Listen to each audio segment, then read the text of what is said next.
Good morning students, कैसे हैं आप सब। आई होप बिल्कुल अच्छे होंगे, अच्छे से पढ़ाई कर रहे होंगे। जैसा कि आप लोग को पता है, सैटरडे को हमारी वर्कशीट आना शुरू हो गई थी, तो आज मंडे से हमारा रेगुलर जो पहले रूटीन होता था वर्कशीट्स का वही चलेगा।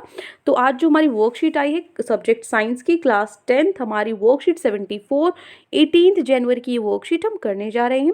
आज की वर्कशीट थोड़ा सा लेट हो गई है क्योंकि ये वर्कशीट पीछे से ही आज लेट आई है, तो इसमें मतलब अदरवाइज संडे को आ जाती है, तो लेकिन आज 10 बजे के करीब ये वर्कशीट अभी मिली है। तो कोई इट्स ओके, कोई बात नहीं, हम कर लेंगे। तो हमें 6 PM तक करनी होती है ये। तो फर्स्ट ऑफ ऑल हमारा जो चैप्टर था केमिकल रिएक्शंस एंड इक्वेशंस, इस चैप्टर को हम पढ़ रहे थे, तो हमने बैलेंसिंग द इक्वेशंस करना सीखा था। तो यहाँ देखिए केमिकल रिएक्शन, इसमें हमने टाइप्स ऑफ रिएक्शंस पढ़ी थी, combination reaction, decomposition reaction, displacement reaction. जिन बच्चों ने मेरी जो चैप्टर्स की वीडियो है वो देखी है तो उन बच्चों को ये रिएक्शंस आती होंगी क्योंकि ये मैं करा चुकी हूँ लेक्चर में। जिन बच्चों ने नहीं देखी है मैं लिंक डिस्क्रिप्शन में डाल दूंगी, वहाँ से आप देख सकते हैं। कॉम्बिनेशन रिएक्शन है ये chemical reaction in which 2 or more reactant combine to give a single product. Combination reaction क्या होती है, जब 2 या 2 से ज़्यादा जो रिएक्टेंट है वो कंबाइन होते हैं। ये सारी चीज़ें मैं आपको क्लियर कर चुकी हूँ, रिएक्टेंट क्या होता है, केमिकल रिएक्शन क्या होती है, चैप्टर में मैंने अच्छे से आपको बताया है। तो जब 2 या 2 से ज़्यादा रिएक्टेंट आपस में मिलकर एक सिंगल प्रोडक्ट बनाते हैं वो क्या होती है, कॉम्बिनेशन रिएक्शन होती है। जैसे यहाँ पे CaO और H2O को मिला के क्या बन रहा है, CaOH का होल ट्वाइस, ठीक है। 2 रिएक्टेंट को मिला के एक सिंगल प्रोडक्ट बन रहा है, तो इस तरीके की रिएक्शन क्या होती है, केमिकल रिएक्शन। उसके बाद है डिस्प्लेसमेंट रिएक्शन। डिस्प्लेसमेंट रिएक्शन क्या होती है, वो ये केमिकल रिएक्शन है जिसमें ज़्यादा रिएक्टिव एलिमेंट है वो जगह ले लेते हैं कि इसकी लेस रिएक्टिव एलिमेंट, जो कम रिएक्टिव होते हैं उनकी प्लेस ये मोर रिएक्टिव वाले एलिमेंट ले लेते हैं, ठीक है, फ्रॉम इट साल्ट सॉल्यूशन में से। जैसे एग्जांपल है आपका Fe आयरन जो होता है प्लस में CuSO4, ये क्या होगा, यहाँ पे जो Fe है वो Cu की प्लेस ले लेगा, ठीक है। इसको बोलते हैं डिस्प्लेसमेंट रिएक्शन। क्या करेगा, जो मोर रिएक्टिव एलिमेंट है वो लेस रिएक्टिव एलिमेंट की जगह ले लेगा, तो Fe Cu की जगह ले लेगा और FeSO4 बन जाएगा और Cu हमारा अलग हो जाएगा, ठीक है। तो जो ब्लू कलर है सॉल्यूशन का, यहाँ पर क्या होता है, आपका ब्लू कलर आता है सॉल्यूशन का CuSO4 की वजह से, क्योंकि ये क्या हो जाता है, चेंज हो जाता है इसका कलर लाइट ग्रीन में, ठीक है। जो ब्लू कलर है सॉल्यूशन का CuSO4 सॉल्यूशन का, वो क्या हो जाता है, लाइट ग्रीन कलर में चेंज हो जाता है, किसकी फॉर्मेशन की वजह से, FeSO4 की फॉर्मेशन की वजह से, ठीक है। ये हो गई डिस्प्लेसमेंट रिएक्शन। इसमें कुछ नहीं है, जो सिर्फ क्या कर दे, उसकी प्लेस को चेंज कर दे, डिस्प्लेस कर दे जगह को। उसके बाद थर्ड हमारी रिएक्शन है डिकम्पोजिशन रिएक्शन। ये वो केमिकल रिएक्शन होती है जिसमें जो एक सिंगल प्रोडक्ट है वो डिकम्पोज करता है, ब्रेक करता है 2 या मोर प्रोडक्ट्स में। मतलब कॉम्बिनेशन का उल्टा, इसमें 2 प्रोडक्ट मिलकर एक बना रहे थे, यहाँ पे जो एक प्रोडक्ट है वो मिलकर 2 से ज़्यादा या 2 बनाएगा, ठीक है। तो देखो types of chemical decomposition reaction होती है, वो होती है थर्मल, इलेक्ट्रोलिटिक और फोटोलिटिक। जो थर्मल डिकम्पोजिशन होती है उसमें क्या होता है, ये हीट से रिलेटेड होती है, इलेक्ट्रोलिटिक इलेक्ट्रिसिटी से, और फोटोलिटिक क्या होता है, सनलाइट की हेल्प से, ठीक है। तो जो थर्मल डिकम्पोजिशन है ये क्या होती है, जब डिकम्पोजिशन हीट की वजह से होती है तो वो डिकम्पोजिशन रिएक्शन होती है। मतलब FeSO4 है, जब हमने हीट प्रोवाइड की तो ये क्या हो जाएगा, Fe2O3, ठीक है, ब्राउन कलर का हो जाएगा, कलर भी चेंज हो जाएगा, और क्या मिलेगा हमें, SO2 और SO3। उसके बाद जो इलेक्ट्रोलाइटिक डिकम्पोजिशन है, इसमें क्या होगा, इलेक्ट्रिसिटी पास कराते हैं, तो जब वाटर से हम इलेक्ट्रिसिटी पास कराएंगे तो वो H2 और O2 बन जाएगा। इसी तरीके से फोटोलिटिक में क्या होगा, सनलाइट की वजह से या लाइट की वजह से होता है, ठीक है।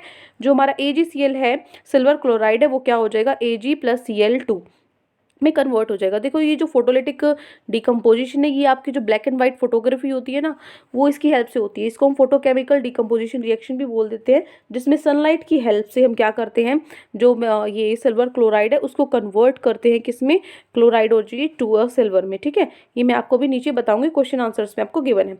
अब चलते हैं हमारे क्वेश्चन आंसर्स पे।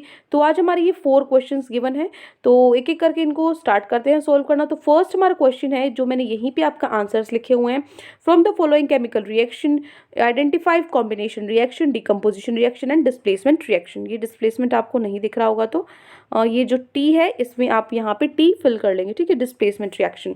तो ये कौन सी रिएक्शन है, यहाँ पे क्या हो रहा है, ये एक रिएक्टेंट है, ये टूट रहा है दो या दो से ज़्यादा प्रोडक्ट में, तो ऐसी रिएक्शन कौन सी होती है, डिकम्पोजिशन रिएक्शन होती है, ठीक है। ये इसका आंसर क्या हो जाएगा, डिकम्पोजिशन रिएक्शन। सेकंड है H2+Cl2 2HCl बन गया, तो यहाँ पे जो रिएक्टेंट्स उनको कंबाइन करके एक सिंगल प्रोडक्ट बन रहा है, ठीक है, कंबाइन हो रहे हैं, तो ये क्या है, कॉम्बिनेशन रिएक्शन। और थर्ड क्या है, जो हमारा Fe2O3 प्लस 2Al एल्यूमिनियम, यहाँ पर क्या है एल्यूमिनियम ऑक्साइड प्लस में Fe। यहाँ पे क्या हुआ, जो Fe थी FeO3 था ना, यहाँ पे इसकी जगह किसने ले ली, एल्यूमिनियम ने ले ली। एल्यूमिनियम ने क्या की, उसकी जो प्लेस है वो चेंज कर दी, डिस्प्लेस हुई है, तो वो क्या होगा, डिस्प्लेसमेंट रिएक्शन। ठीक है, तो इन तीनों का आंसर क्या होगा, डिकम्पोजिशन, कॉम्बिनेशन और डिस्प्लेसमेंट। ये हो गया question number 1। Now question number 2। Question number 2 में आपको इन दोनों को रीजंस देने हैं। दो पार्ट हैं आपके क्वेश्चन नंबर 2 के, ये किन कारण है, आपको एक स्टेटमेंट दी हुई है, आपको इनका रीजन देना है। तो क्वेश्चन नंबर 2 सॉल्व करते हैं। ये है आपका question number 2। Give reason for the following. The colour of copper sulphate solution on adding iron nails change. जो कलर है कॉपर सल्फेट का सॉल्यूशन का, वो चेंज हो जाता है जब हम उसके अंदर आयरन नेल डालते हैं। ठीक है, लोहे की जो कील डालते हैं। तो देखो, जब हम आयरन नेल डालते हैं सॉल्यूशन में कॉपर सल्फेट के, तो जो आयरन है वो डिस्प्लेस करता है कॉपर को। ठीक है, क्योंकि अभी मैंने आपको बताया था जो मोर रिएक्टिव एलिमेंट है वो लेस रिएक्टिव को डिस्प्लेस करता है। तो यहाँ पे अब क्योंकि जो आयरन है वो मोर रिएक्टिव है कॉपर से, तो जो कॉपर सल्फेट सॉल्यूशन है उसका कलर ब्लू से पेल ग्रीन में चेंज हो जाता है। ठीक है, ये आपका क्वेश्चन नंबर सेकंड का फर्स्ट पार्ट।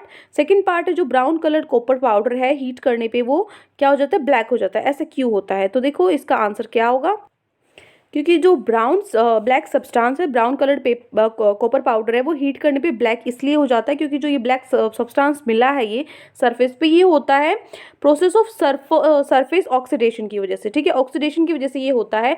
जब हम हीट करते हैं, जो ये कॉपर मेटल है ये पिघल जाता है धीरे धीरे, और ब्लैक कलर उस पर क्या हो जाता है, सरफेस ब्लैक हो जाता है। ये होता है जो कॉपर पाउडर चाइना डिश में जो प्रेजेंट है वो रिएक्ट करता है एटमॉस्फेरिक ऑक्सीजन से, जो एटमॉस्फेयर में ऑक्सीजन है, और क्या बना देता है, कॉपर ऑक्साइड बना देता है। ठीक है, तो ये हो गया आपका क्वेश्चन नंबर 2 के दोनों पार्ट। ठीक है, क्वेश्चन नंबर 2 कंप्लीट हो गया, फर्स्ट क्वेश्चन हमारा कंप्लीट हो गया। Now move to our question number 3। Question number 3 है, आपको बताना इलेक्ट्रोलिसिस जो प्रोसेस है आपका, देखो मैं आपको पहले दिखा देती हूँ। ये आपका क्वेश्चन नंबर 3 है। ये क्वेश्चन नंबर 3 में आपके 3 पार्ट हैं। ठीक है, फर्स्ट सेकंड थर्ड, इनके आंसर आपको देने हैं। ठीक है, तो तीनों पार्ट के आंसर हम करेंगे। जो इलेक्ट्रोलिसिस प्रोसेस है उसके अंदर आपको बताना है, name the gas collected at cathode and anode. Cathode पे कौन सी गैस है और एनोड पे कौन सी गैस है। तो जो इलेक्ट्रोलिसिस जो प्रोसेस है हमारा वाटर का, जो हम इलेक्ट्रोलिसिस करते हैं, उसमें कैथोड पे होती है हाइड्रोजन और एनोड पे होती है ऑक्सीजन। ठीक है, यही हमें बताना था, कैथोड और एनोड पे कौन सी गैस है। किस पे, कैथोड पे हाइड्रोजन है और एनोड पे ऑक्सीजन। सेकंड पार्ट है, why the volume of one gas collected at one electrode is double than at other. जो वॉल्यूम है एक गैस वो डबल है जो दूसरे पर है। ठीक है, जो वॉल्यूम कलेक्ट हुई है एक इलेक्ट्रोड पे वो डबल है दूसरे से कंपेयर करेंगे तो हम। ठीक है, तो यहाँ पे जो इसलिए ऐसा होता है क्योंकि जो हाइड्रोजन है वो कलेक्ट होता है डबल अमाउंट में। कौन से प्रोसेस के थ्रू, इलेक्ट्रोलिसिस ऑफ वाटर में जब हम करते हैं तो जो हाइड्रोजन है वो डबल अमाउंट उसका होता है, क्योंकि H2O, इस H2O को बेटा आप ऐसे लिखोगे, इसको आप कैसे लिखोगे, ऐसे लिखोगे, H2 नीचे लिखोगे, ये सामने लिखा हुआ है ना, ऐसे नहीं लिखना, आपको इस तरीके से लिखना है H2O। H2 है, उसके दो पार्ट्स क्या होते हैं, हाइड्रोजन के होते हैं, as compare to one part of oxygen by volume. Volume में जो हाइड्रोजन होता है वो डबल होता है किसका, ऑक्सीजन का। यहाँ पे रिएक्शन भी मैंने लिखी हुई है किसकी, H2O की। ठीक है, तो ये हो गया आपका क्वेश्चन नंबर 3 का फर्स्ट पार्ट। और सेकंड पार्ट, थर्ड पार्ट है, name the type of chemical reaction. ये किस तरह की केमिकल रिएक्शन है, तो इलेक्ट्रोलिसिस है। ये कैसी है, इलेक्ट्रिसिटी की वजह से जो रिएक्शन होती है वो क्या होती है, इलेक्ट्रोलाइटिक डिकम्पोजिशन। ठीक है, तो ये हो गया हमारा क्वेश्चन नंबर 3 के तीनों पार्ट। नाउ जो लास्ट क्वेश्चन है हमारा, लास्ट क्वेश्चन है, आपको क्या करना है, एक केमिकल रिएक्शन यहाँ पे आपको पिक्चर दी हुई है, पहले मैं दिखा देती हूँ। ये देखो, यहाँ पे फोर्थ क्वेश्चन में आपको ये पिक्चर दी हुई है, इस पिक्चर को देख के आपको बताना ये कौन सी केमिकल रिएक्शन, और उसको डिफाइन करना है।